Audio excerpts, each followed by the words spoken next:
Okay, want to welcome you out tonight. We're going to talk about memories, something we haven't discussed in quite a while. And I really like memories. This is something that's near and dear to my heart. This is something that I feel is a program the church has put into FamilySearch deliberately as a way to help us really connect with our ancestors, because this is where we put the meat on the bones and we get to really feel a closeness to our ancestors as we see pictures and documents and stories and audio files and things about them.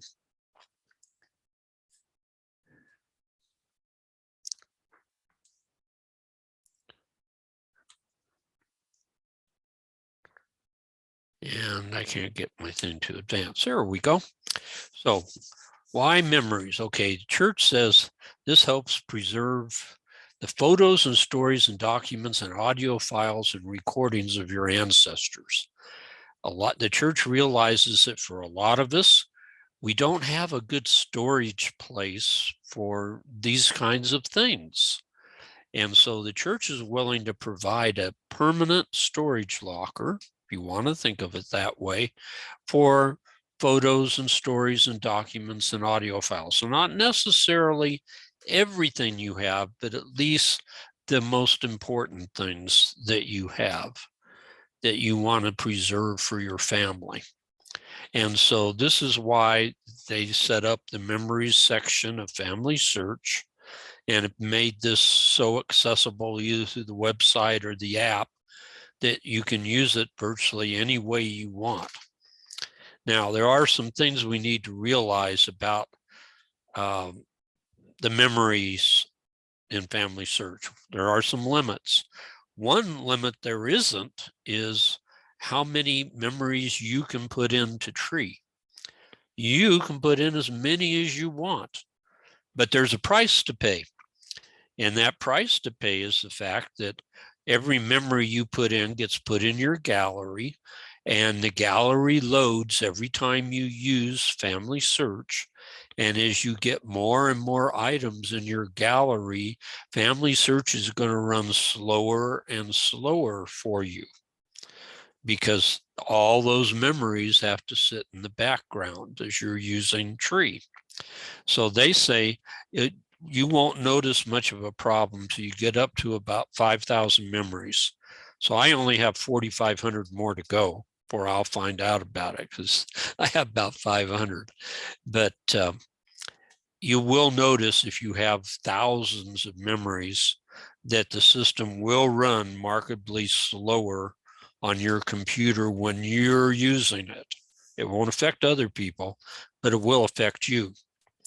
Now, there is a limit for how many memories, and that means of all kinds put together, photos, documents, stories, audio files. You can have up to 1,000 total memories for any person in tree. So like my mother there, she could have up to 1,000 different memories. When it reaches 1,000, you will not be able to add any more. Now, in my family, the most that I've seen on anybody's a couple of hundred. I'm sure there are some other families, though, that are more active in the church that might be pushing that limit. Who knows?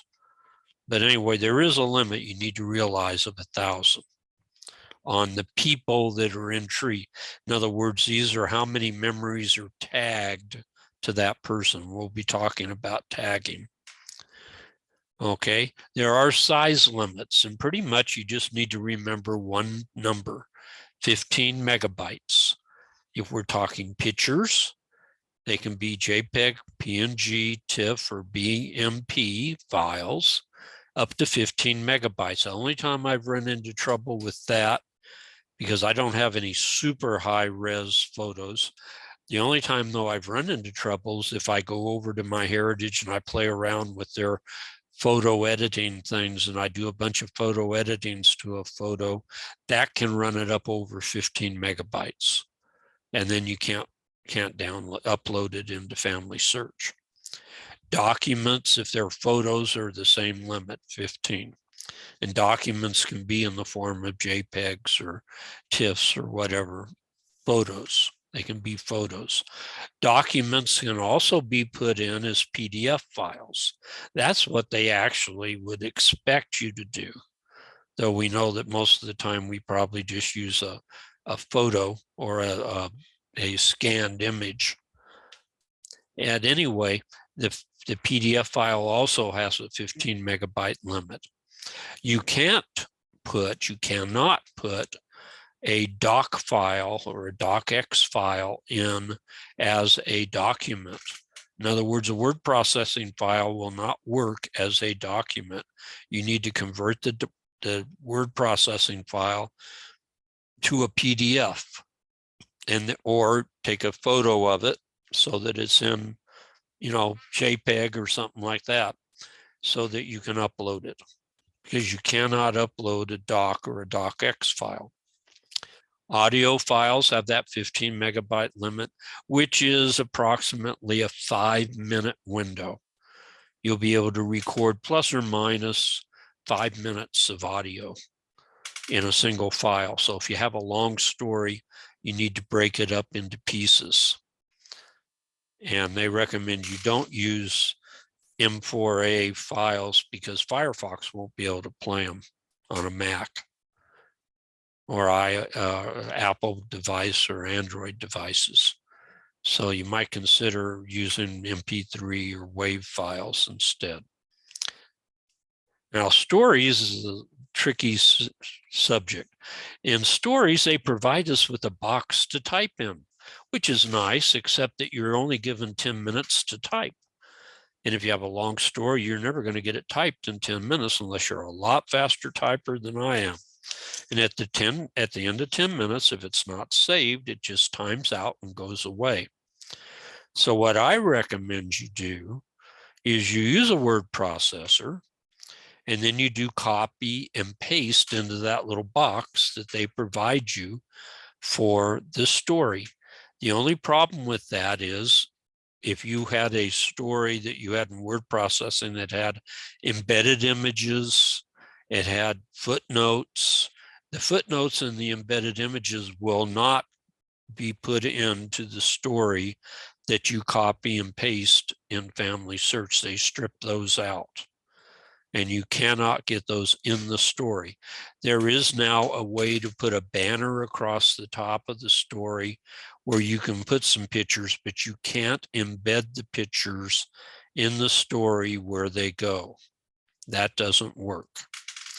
Now, stories also can't be in PDF form. They have to be put into that little box by either typing or copy and paste into there. And of course, if you did PDF, you could turn a document that had embedded pictures and footnotes into a story in PDF where it would retain those things. But now they can't be a story, but you can upload it into the document area. So there are some workarounds. I've had to do that with several of my stories where I embedded pictures in the story, and I want those pictures to stay because they help make the story better. So the only thing to do is to make the document a PDF and then save it as a document rather than a story. And I put in the story area the same story, but it didn't have the images and the footnotes and stuff like that, just so people wouldn't miss it if they were only looking in the story area. And I believe I made a little note at the end that if you want to see all of it, go to the document section and find this same article. So stories can be a little bit tricky. Okay, uploading memories from the memory app is just fun. I really, really think this was a real marvelous invention. If you have it, whether it's an Android or an Apple, I happen to have Apple, so what you'll see is Apple. When you open up the Memories app, you're going to see a little plus down at the bottom in blue. All you're going to need to do to get started uploading memories is click that. And then it's going to give you the choice of, do you want to add a document? Do you want to write a story, which would be pretty hard to do on a phone, at least when you're a one-person pecker like I am and don't have word processing on your computer, on your phone. Or you can add audio, or you can add a photo. Most of the time what we're doing is adding photos or audio files. This is great for doing audio files because you can hold the phone in front of you and just talk into them. And so this should be probably your device of choice if you're going to be doing memories from scratch. And you run in, you go somewhere and you meet somebody that has a bunch of pictures or has a story to tell. Use the app and just record these things. Now, digital memories, or digital format is absolutely a must if in memories. Everything has to be digital. You're going to meet people that are older usually, that aren't familiar with digitizing things. They're not computer literate, and you may have to help them, but understand it's not really that hard. And even these people that claim they can't do it, you'll be surprised how easily they can pick up the skills needed to do this, especially if what you're using is your phone just to take pictures of photos that the person has. Anybody can do that. And so don't let that stop you from helping somebody. Just teach them what they need to know, and you'll find that most people can be taught enough to where they're able to function and put memories in. Now, when we do this, we're going to be using the Windows version just for simplicity's sake, but everything that we show you, you can see or do on the phone also, or tablet, whatever you happen to have. So uploading to FamilySearch. You have a couple of different places that you can upload. One of them is if you go on the main menu at the top of the page where it says Memories, just go to Gallery. And when you go to Gallery, the gallery opens up, and we'll be talking about this in detail. Right now, the main thing that we're looking at is the fact that it has that little green plus. That little green plus is there to tell you if you want to add something, you want to upload something, click here. Now that will put that image, that document, whatever it is, into your gallery just in the general gallery. It won't be tagged to anybody. And so you'll have to do everything from scratch for that memory. The other place you can go, and I recommend this highly, because usually we know somebody who is in the memory.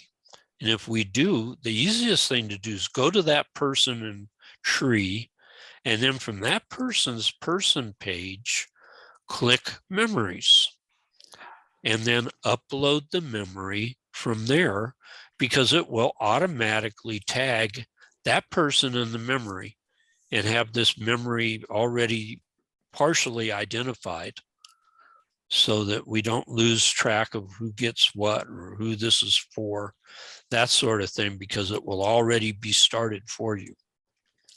So let's go and add a memory. I have a great uncle, Israel Hale, and he fought in the Civil War, not the Revolutionary War. He's not old enough, but in the Civil War.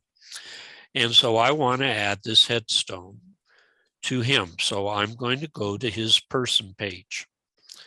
And from his person's page, I clicked on Memories. And I notice all I have is one memory. It's a photo of him, the only photo I have of this man. And so what I want to do is I want to upload a photo because I have the tombstone.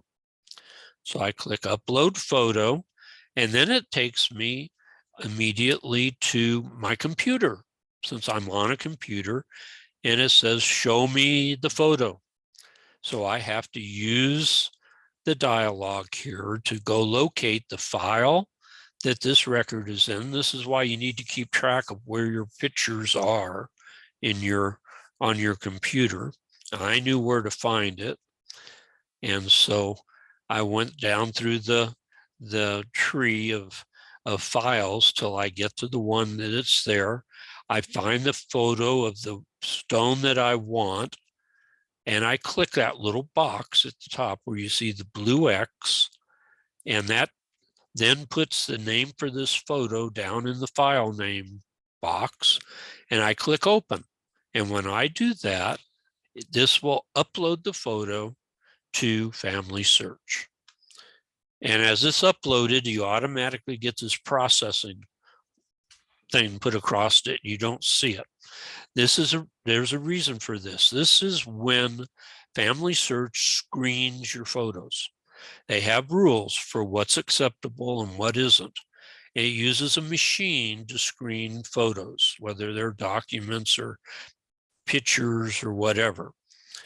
And they can do thousands of them at the same time. It just takes a few minutes. And most of the time, your photo is going to be approved. There'll be no problems. I've had one that wasn't. I put a picture in of my father-in-law as a little boy at a swimming pool in a bathing suit, sitting next to his adopted father. And his adopted father has his arm around him. He's in a bathing suit too, and he's smoking a pipe. And they bounced the photo for whatever reason. I don't believe smoking is against the rules. There's a lot of people in the world smoke. If they did that, a lot of photos can go in. But for whatever reason, if it was smoking plus bathing suits or what, they bounce that photo out. Well, you can request that this be reviewed. And so I sent it in a request and said, this is the best photo I have of my father-in-law with his adopted father when he's a little boy. It's one of the few pictures of them together, and it's priceless. And we really need this one. And they reversed their decision, and it's now in tree. So if you do happen to get one rejected, there is a process that you can go through. Okay, that probably isn't going to happen, so we shouldn't have to worry. While it's in this state, you can work on this photo because there's really a lot of things you should do to these photos to make them more enhanced, more valuable. And so this is an example of, I clicked on it. Now I can see the photo. Now, what things can I do? Well, the first thing is I can put a title to it. And I really should have a title, and that title ought to include the names of the people that are in the photo, or at least some of the names. I can also tag the people. We'll talk about that in just a minute. I can consider adding audio. If I've added this memory, I'm going to have the little link down below that says record a memory. I can't record a memory to somebody else's memory, but I can do it to my own. This shows me that Israel's already been tagged. We'll talk about that in just a minute. I can add a topic tag, such as headstone, or any other type of topic that I want to put on this picture. I can add the date, and in this case, it would be the date that I took the picture, the event place, where was this located, and a description of this event. And we'll show you what I did for those for this particular photo. I can also, from this location, add this to an album. We'll be talking about albums. And I can add a story to this picture. Really, the better way to phrase that is I can add this picture to a story if I want to do that. This picture could then become the focus of a story that's written. Whereas we could also have this picture be the focus of an audio file that's spoken. Now, tagging. What tagging means is we associate this picture with people in the tree that are in the picture or have something to do with the picture. So in this case, we want this headstone of Israel Hale to be attached to Israel Hale. Since I did it from his homepage, they've already tagged him. You see a little box right now. This is the tag box that's indicating who is being tagged, in this case, Israel Hale. When I first open this up, this box was the whole size of the picture, because that's what happens when you do it from the person's page. Yeah, they're tagged to the page, to the image. I mean, they're tagged to the image, but they're tagged to the whole image. And you usually don't want it that way. You want to focus it down to their head or their name or something like that. Excuse me.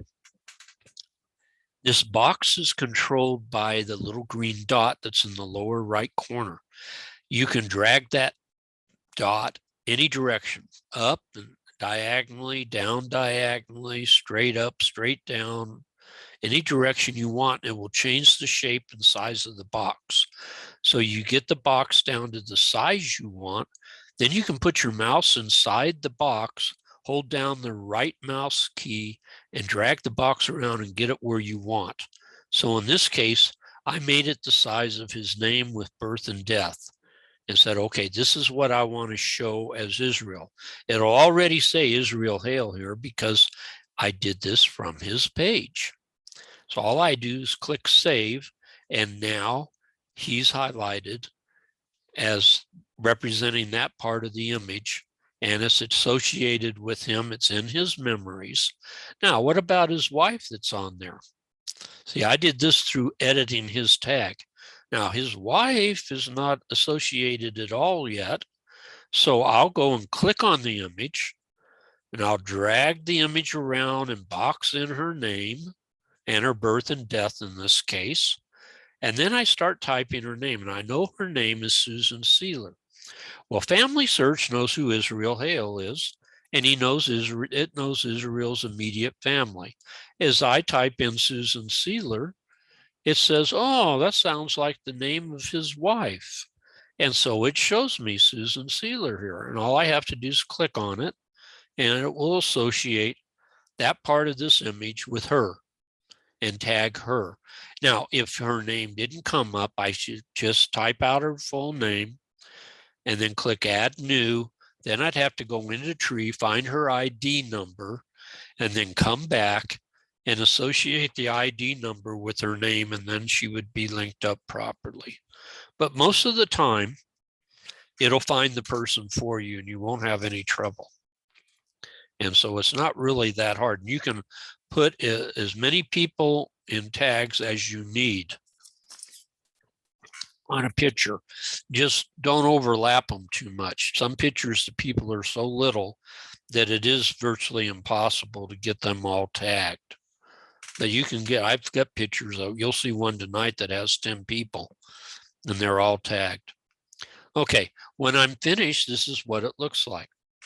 And you can see it has a title, Israel and Susan Hale, and from Hanover, Pennsylvania. It has who's tagged to the picture. If I would click on Susan, this part of it would highlight.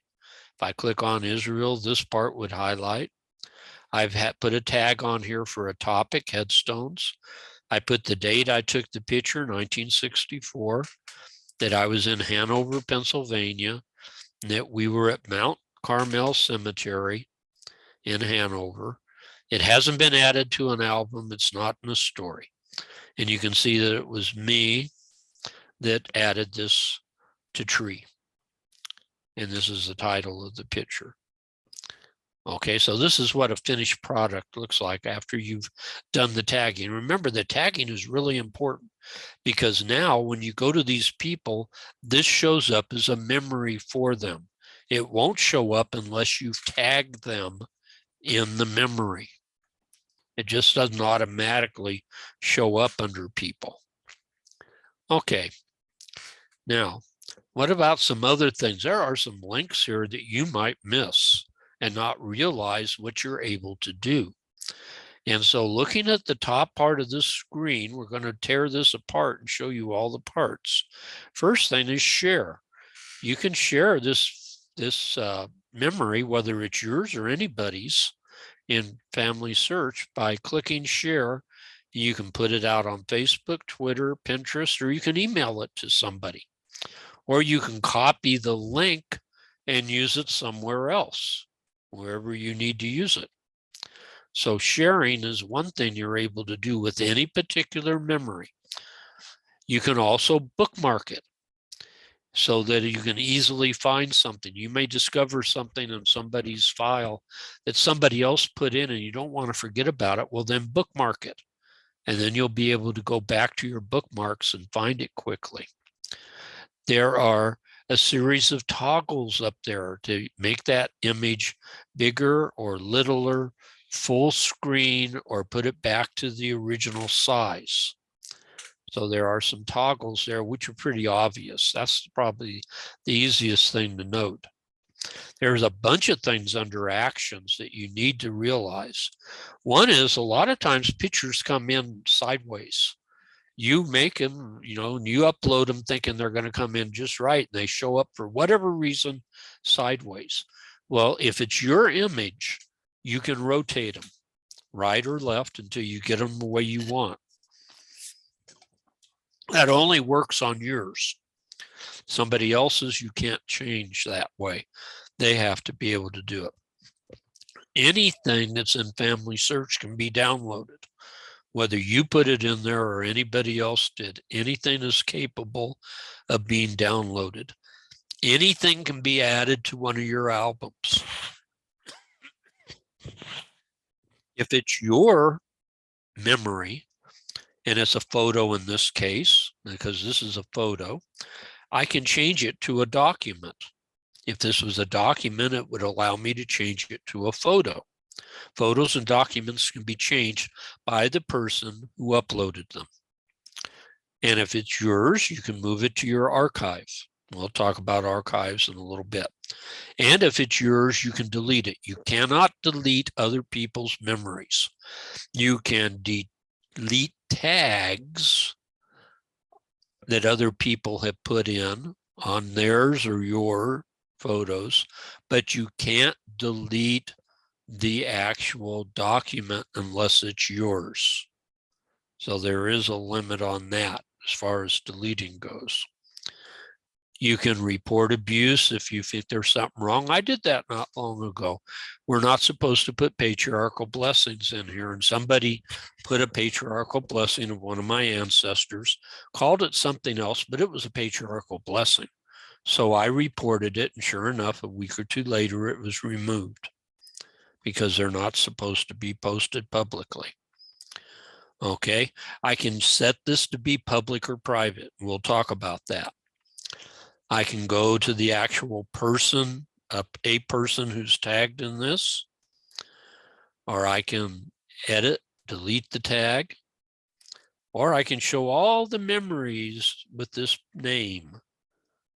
So it'll go through and pull anybody named Israel Hale or Susan Hale, show me memories for people with that name. And I can move through my gallery to the next image or the previous image. So there's a lot of things you can do from up at the top of the screen when you have an image open. You need to realize all those things are there. Don't be afraid to click on things a little bit and explore. You usually can't do much harm. Okay, the gallery.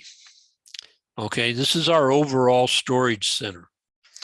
And it's set to display all your memories that you put in there. So in my case, all 514 of them are set to show up there. But there are some ways that I can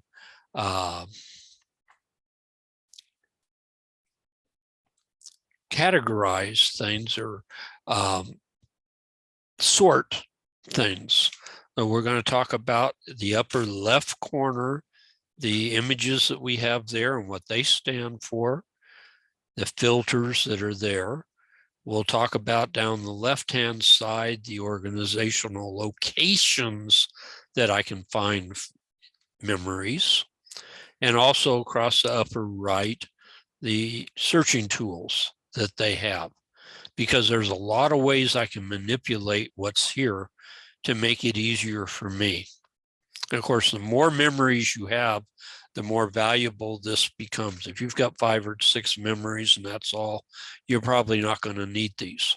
But if you have a lot, it then becomes useful to be able to see all the different ways you can sort things. Okay, so we have this menu bar in the upper left corner. First thing is the default is a gallery view where you see all the different images with their little small shots of them. I can reduce the number of them to just the ones that are photos by clicking on the photo icon. Or if I want to see just the stories, click on the story icon, or just the documents, click on the document icon, or just the audio files, click on the audio file icon. I'll warn you, if you use this, that setting's going to be there forever until you undo it. So if you want to be looking at just the stories you've uploaded and you go away and you come back the next day and you go to memories, that's all you're going to see when you go to the gallery until you physically go up here and go back and say, let me see the gallery view where it shows everything. So beware of that. Once it's set, it remembers what you've done. Okay, on the upper right, there's some filters there. The default is newest added. So usually in your gallery, in the gallery view with all the little views of your different memories, it starts with the most recent and ends with the first one you ever put in. So they're in order of when they were added, newest to old. You can change that. You can take the ones that actually have titles and alphabetize them by the first word in the title, or you can just show the ones that have no title. And maybe you want to go through and add titles to the ones that are untitled. Well, you can do that. Or the ones that aren't tagged to anybody. And then you can tag them to people. Or the ones that aren't in an album, or the ones that are private, or the ones that are public. But again, I'll warn you, if you set this, it stays.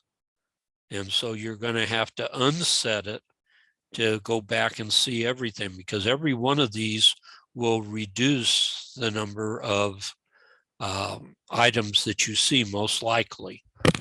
I mean, if you set public, if you choose public and you don't have any private, you're still going to see everything. But in most cases, like if you set it for title, you're going to lose all of them that you forgot to title. Okay, so that's one type of filter. Another one is to be able to see it in gallery form or to see it in list form, and we'll talk about that in just a minute. Or you have a search tool where you can search on all of your memories based on the titles, the descriptions, the people that are tagged. You can put whatever you want to search on, and it'll bring up any items that have whatever it is you're searching for in them. Okay, so the grid view, it shows you the thumbnails for everybody, is what we normally see. You don't get to see too much about. The only thing you get to know is whether you have a title or not. And so in this case, I can see one right here that doesn't have a title that I ought to add to it. But that's the only thing I can tell about any of these, is that I have one that doesn't have a title. That's the grid view. The next one over is the list view. Now, this is a nice one because it allows me to go through and see which ones don't have a title, which don't have an event date, and which don't have an event place. So that if I know these things, I can start adding them to these specific memories. And of course, I can scroll down through all my memories that are in the list if I want to look at them. Okay, now there's also a little box up here, and with that box, I have a lot of different choices again. I have to open, if I click on a specific image here, I can open it in a new tab, or I can, if I click on it, I can rotate it right or left if it's mine. I can download it. I can add it to an album, I can change it to a document if it's my, assuming this is my photo, because this is my gallery. These should all be my photos. So I can change any of them to documents just by clicking them and then going up here to the box and then choose move, change to document. I can move them to the archive. I can show containing albums for that particular item. I can add a topic tag. I can make it private, or I can delete it. So there's a bunch of things there under actions that I can do that you don't, normally think about unless you click on there. So that's, speeds things up. Now there's also these organizational tools over on the left side of the gallery. The first little section just shows you the total memories. And in my case, they're all still in my memories. There's also an archives, and I still haven't decided to use this or not.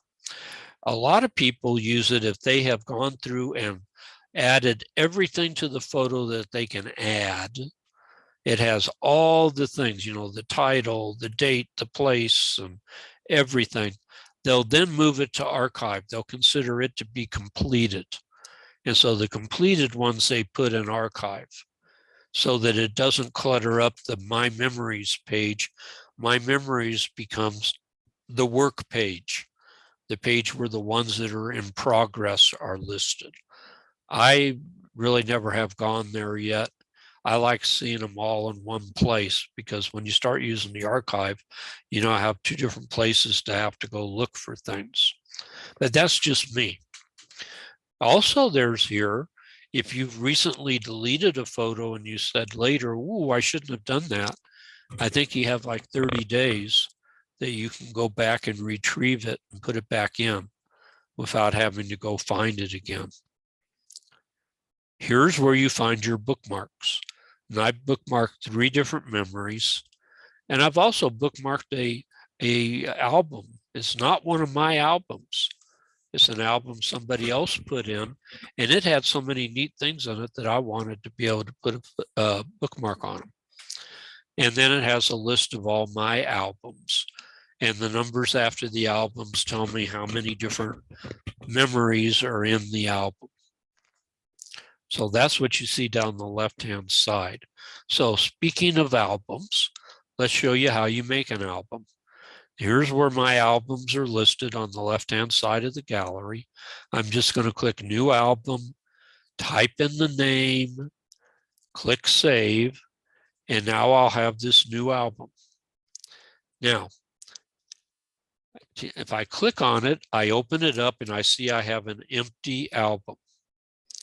Okay, now there's 2 ways to populate it. Now listen carefully because one of them you don't want to do. If you don't have a memory yet that you want to put in this album, you have a picture on your desk that's not in FamilySearch yet, you can upload it directly to this album by adding it in here, by hitting the plus sign and just downloading it into here. But beware, you don't do this if the memory's already in tree. If it's already in tree and you upload it into here, you're now going to have 2 copies of that image. And the one you just uploaded into here is not going to have any tags, any of the biographical information about it, the title or anything. And it's going to be a duplicate. So in most cases, you are not going to drag and drop images into an album. That's counterproductive. So I wouldn't even think about that. So how do we get an image into here? Well, ironically, you don't start with the album, you start with the memory. So you go over to somebody who has memories that you want. And remember, these don't have to be your memories, they can be anybody's. So I go over to John Carter, because this is the John and Hannah Knight, Libby Carter folder album that I'm creating. And I go over to John Carter's memories. And I say, ooh, I want this story that I wrote about John. And I want this in that album. So I highlight it, and then that opens it up. Once it's opened up, I go down to where it says Add to Album. And I click on that, and it gives me my albums. I can highlight the one that I want it put in, and then I click Add to Album, and it puts it in the album. And I go through and I add things that I want into the album. So here's my John and Hannah Knight, Libby Carter album that I put together with 2, 4, 6, 8, 10, 12, 14, 16, 18, 21 items. Now, there are some things I can do beyond this because I have this album now. What can I do with it? What can I do for it? Okay, well, there are some things that I can do, and there's a little set of links up here.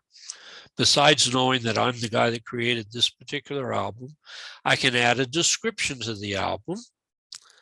I can click share and share this album on Facebook or through an email to my cousins.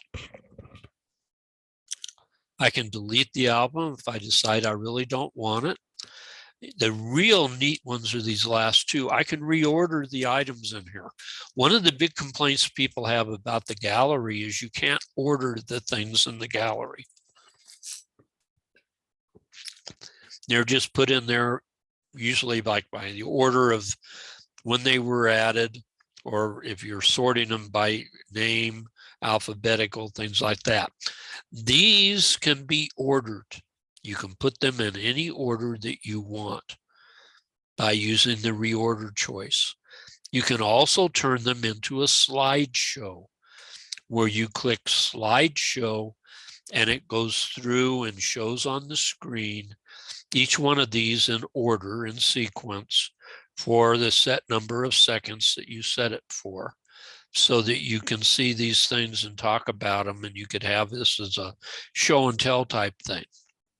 So there are some neat things you can do with an album. Now, a couple of last things and we'll be done here. One of them is adding stories to photos and documents. I think this is an area that we really lack and could really benefit from. You know, they say a picture's worth 1,000 words. Well, a picture with 1,000 words is worth a lot more. So I've got a picture here, and it needs a story because why is that guy's picture in the middle?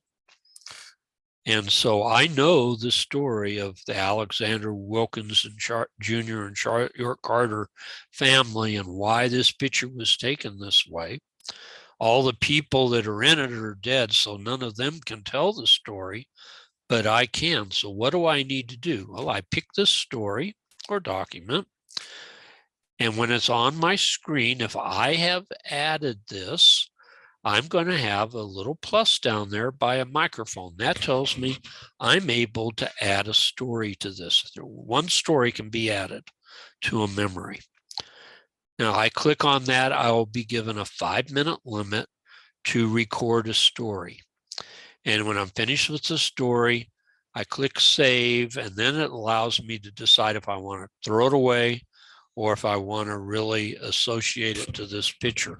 I've never yet been able to do one of these in the first take. I always end up throwing away at least one or two of them before I get it recorded the way I want.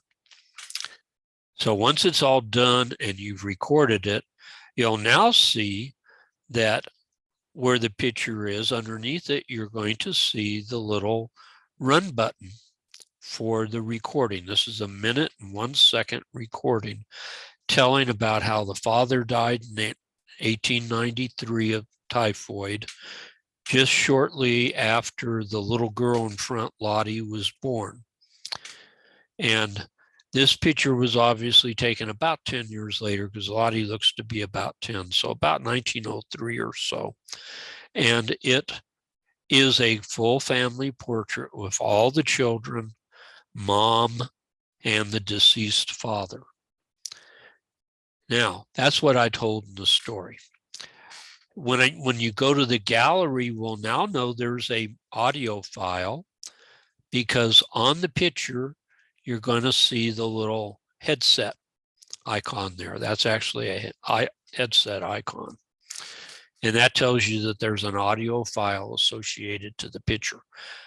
I really challenge you to go out and put some of these on there, especially if you've got older family members that are alive.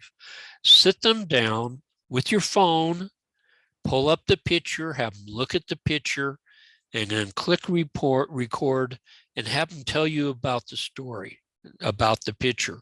Think about, grandma or grandpa telling about the story of their wedding from the picture that they're looking at, or grandpa in his military uniform saying a little something about when he was in the military, and things like that. Add this to your pictures and make them that much more valuable. And this is what it will look like when you're all done. You'll see that the link is down below the picture so that people know there's an audio file. And you now have audio associated with this picture. Private or public? FamilySearch has come out now with this private memory idea. And are private memories really private? Yes, they are. The only person that can see a private memory is the person that put it in there. Whether they're tagged or not, if they're marked private, only the person that put them in there can see them. Should I go through and set all my memories to private? I hope you don't. Why are you putting them on FamilySearch where people can see them and then making them all private, especially for people that are deceased? That really kind of takes away from the opportunity for people to see the wonderful things that you have on your family that can help draw people to the family better. Now there are some things that are so sensitive you want to have them private, but in most cases, I would think most memories would be public. Now, does the find feature in memories find private memories? No, they're totally invisible. Nobody can see them. And when you die, anything you have marked private at this point stays private permanently. They're trying to work on some way to get around that, but they may never find a way to really do that. So, beware. If they're marked private, you've got a problem. So then the question becomes, is it okay to add memories about living people? Sure. Now, if they're your immediate family, you do not need permission. You can put those pictures up with living people in. I can put pictures in with my kids in them, and I don't really need their permission. I'm not going to tag them, but they could be in the pictures. If other living people are in there, other than your immediate family, you're supposed to get permission. Now, here's how I handle this sort of thing. Here's a picture with 3 of my daughters and my mother. Now, my mother's deceased, so it's perfectly okay to tag her in that photo. But you'll notice in the title, it just says her 3 granddaughters. It does not name them. They're not named over in the description. They're not tagged. As they pass away, people will be able to see this photo and they could say, oh, there's Mary, and they could tag Mary at that point if she's now deceased. But until that point, they're just anonymous, and I don't see any problem with that. You do have to understand now, if this picture is put into an album and the album is shared any way at all, then that picture could get out in the public.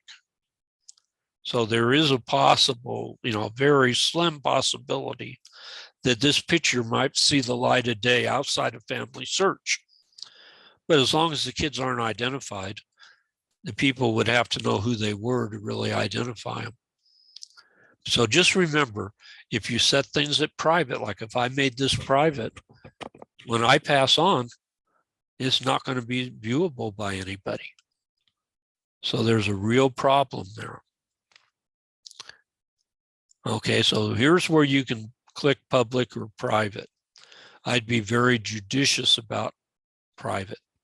Okay, last thing, videos. We can't put videos in. You notice we've talked about photos, documents, stories, audio, but no video. Videos aren't accepted by FamilySearch. Maybe they will someday. The problem with it is somebody would have to sit there, at least at this point, and watch the video from start to finish, one video at a time, and check it for all the rules and regulations. They're not willing to do that. And I could see why. This particular video is 19 minutes. That would take a third of an hour for somebody to watch to see if it's okay or not. So how can we get this kind of into FamilySearch when they don't accept videos? What I did is create a story. At least I say I'm creating a story. I type in a title and I make the title start with the word video so people know there's a video here. And then the story is just a short little paragraph that describes what's going on. This was a presentation I gave at a family reunion in 2019 back in the Nauvoo area where we talked about our Carter family at Morley Settlement. And it's a 19-minute video. Scott Allen recorded it. And so I took it, and what do? I take the recording and I put it on YouTube so that I can get, because YouTube's free, I can get a link, and here's a nice little link, and I just put that here as part of the story.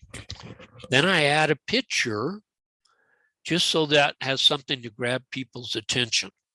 This was about Morley Settlement, so I made a picture about Morley Settlement. And that's what I put together. And so this is what it looks like in the gallery. Over here, you see that it's video. It's found in stories. If I open it up, this is what it looks like. And all people have to do is go down here and then copy the URL, put it into their URL bar on their browser, and they can watch it. And you can see that I've tagged it to most of the people in the family, the father, the mother, and the children of the family, so that it's linked to several different places. So that's how you can get a video kind of associated into FamilySearch. If you have some family videos that you want to post for people to see. So this is really a cool way. I saw this just demonstrated this year and I thought, wow, why didn't I think of that? So simple. Okay, well, that's our view today of memories. And so do we.